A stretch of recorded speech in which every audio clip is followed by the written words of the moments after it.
এই সিলিন্ড্রিক্যাল লকটা দেখেন, সিলিন্ড্রিক্যাল লকটা কোনো কাজই হচ্ছে না, গ্লাসটা কিছুতেই কাজ করছে না। দুদিক দিয়ে ঘোরাচ্ছি আমি, গ্লাসটাই খারাপ হয়ে গেছে। এই গ্লাসটাকে চেঞ্জ করলেও ওনার যা খরচা হবে তার থেকে নতুন লক কেনাই ভালো। দেখতে পেলেন একটা। তো এবার কাস্টমার বলছে যে নতুন লকই লাগিয়ে দিতে। তো নতুন লকটা লাগাতে হয় কীভাবে সেটা একটু দেখে নিন।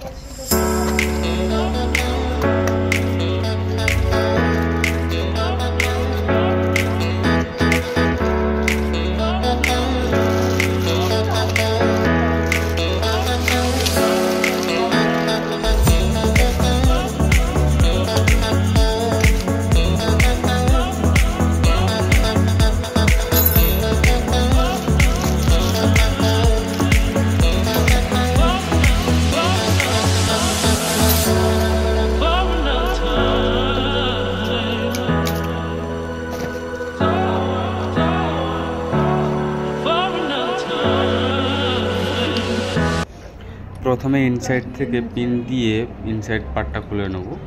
খুলে নেওয়ার পরেই তারপরে পার্টগুলো আলাদা করে লকটাকে সেট করে নেবো আমি। সেট করার পরেই তবে ইউজ করা যাবে। তো দেখুন সেট কীভাবে করতে হয়। ফার্স্টেই আমি ওই ব্যাক প্লেটটা বসিয়ে নেব। বসিয়ে নেওয়ার পর দুটো স্ক্রু ধরিয়ে নেব। ধরানোর পরই ক্লিপ যেরকম বসানোর দরকার বসাতে হয় সেটা একবার আপনি দেখে নিন, তাহলে আপনারা দেখুন, তাহলে বুঝতে পারবেন।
এবার দেখেন এই যে ট্যাপ করা রয়েছে, এই ট্যাপটা দেখতে পাচ্ছেন ছোট্ট একটা ট্যাপের মতো করা রয়েছে।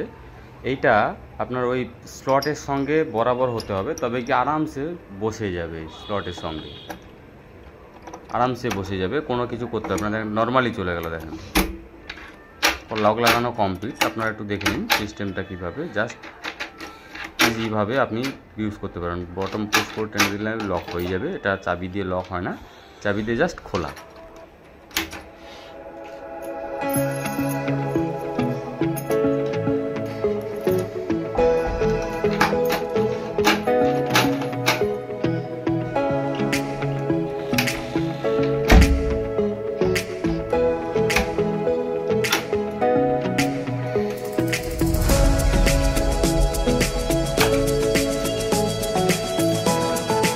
ভিডিওটা যদি ভালো লাগে একটা লাইক দিয়ে দিয়েন।